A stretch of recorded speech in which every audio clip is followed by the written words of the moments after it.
দর্শক, বিশ্বের ক্ষুদ্রতম রোবট তৈরি করেছেন যুক্তরাষ্ট্রের পেনসিলভেনিয়া এবং মিশিগান বিশ্ববিদ্যালয়ের বিজ্ঞানীরা। নিজ থেকে চিন্তা করতে পারা এবং নড়াচড়া করতে সক্ষম এই রোবটটি আকারে ক্ষুদ্র, অণুজীবের সমান। প্রতিনিয়ত প্রযুক্তি দুনিয়া আমাদেরকে অবাক করে চলেছে। এবার বিজ্ঞানীরা আবিষ্কার করলেন বালুকণার চেয়েও ছোট আকৃতির রোবট। রোবটটি স্বাভাবিক আকৃতির তুলনায় 10,000 গুণ ছোট। এই প্রোগ্রামযোগ্য রোবটের ক্ষেত্রে সম্পূর্ণ নতুন এক জগৎ খুলে দিয়েছে।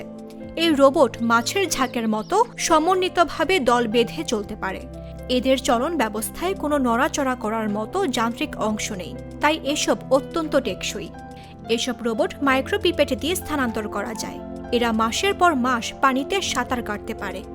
পানির ঘনত্ব বেশি হলে একটি মাইক্রো রোবটের জন্য সেখানে চলাচল করা অনেকটা আলকাতরার ভেতর দিয়ে হাঁটার মতো কঠিন। আর তাই রোবটটি চারপাশে একটি বৈদ্যুতিক ক্ষেত্র তৈরি করে, যা তরলের আয়নকে ধাক্কা দেয়। আর সেই আয়ন পানির অণুকে ধাক্কা দিয়ে রোবটটিকে সামনে এগিয়ে নিয়ে যায়। মিশিগান বিশ্ববিদ্যালয়ের বিজ্ঞানীদের দল এই রোবটের মস্তিষ্ক বা কম্পিউটার তৈরি করেছেন। এটি চালাতে মাত্র 75 ন্যানোওয়াট বিদ্যুৎ প্রয়োজন, যা একটি স্মার্ট ওয়াচের তুলনায় 1,00,000 গুণ কম।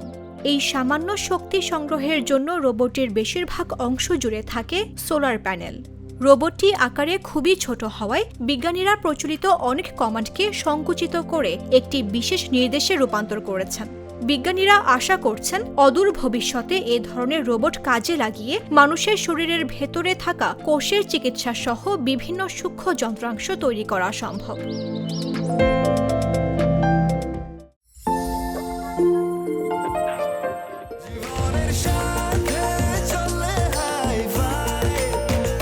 স্বাস্থ্যকর অল টাইম ফ্যামিলি কেক, সব সময় অল টাইম হেলদি লাইফ।